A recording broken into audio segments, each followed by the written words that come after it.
Kag sa numero 1 sa mga balita subong nga adlaw.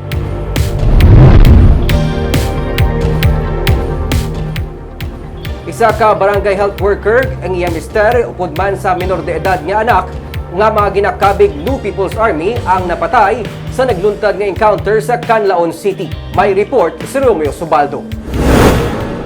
Mga alas 5 kay nasang kaagahon sa makabaton si punong barangay Loriano, Hakusalem, sang barangay Budlasan sa Canlaon City, Negros Oriental sang impormasyon nga may 3 ka mga persona nga napatay sa encounter sa sitio na Tuling.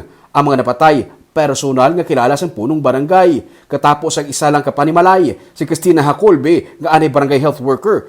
Iya mister nga si Ernie, kag ila anak nga babae nga si Kay, 16 anyos. Taga diri na siya sa una sir, tapos nung daw ara na siya sa kuha na siya nang nag-MPE siya nang damo na po siya balay nga ginatapon-tapunan niya ba Dili sa una star barang sitio. sa sitio na Tuling. Doon sa presidente siya sa Natuling. Oh, yes. Kilala mo na. Kuya nga no. Kaya dating BHW na siya sa una. Dugang pa sang punong barangay, mga 7 na katuig nga nagaupod sa hublag si Christina, kagang iya nga bana kagang ilang nga anak nagaupod-upod man sa ila. Antes nagsulod sa pagka-NPA, barangay health worker si Christina sa sulod sang halos na 10 katuig. Na siguro mga 7 years na siya nga Daguntat. naara sa bukid. Ang sinoong nag-BHW ang bana ko ng asawa? Inang asawa, Si Christina. Si Christina nag-BHW sa una sa inyo mo barangay. Oo. Kilala mo ko siya personally? Yes, kilala ko na siya. Eh, tiga ano ko sa Kay White House Pactan kung ano ilaw na una.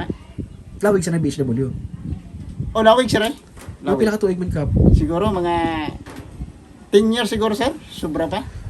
Sa report sang 303rd Infantry Brigade, nakainkwentro sa 62nd IB ang may kapinsa na pulo ka mga katapos ng NPA kainas ang kaagahon sa sitio na Tuling, barangay Budlasan sa Canlaon City. Ini matapos makabaton sang report ka may mga nagapangilkil nga mga rebelde sa kaiping lang sini nga lugar sa barangay Makagahay sa Moises Padilla. Suno sa Army, si Christina ang Finance Officer, si Ernie ang Vice Commanding Officer sa Section Guerrilla Unit, kag si Kay ang 18 anyos na. May mga na-recover man nga mga armas ang mga soldado.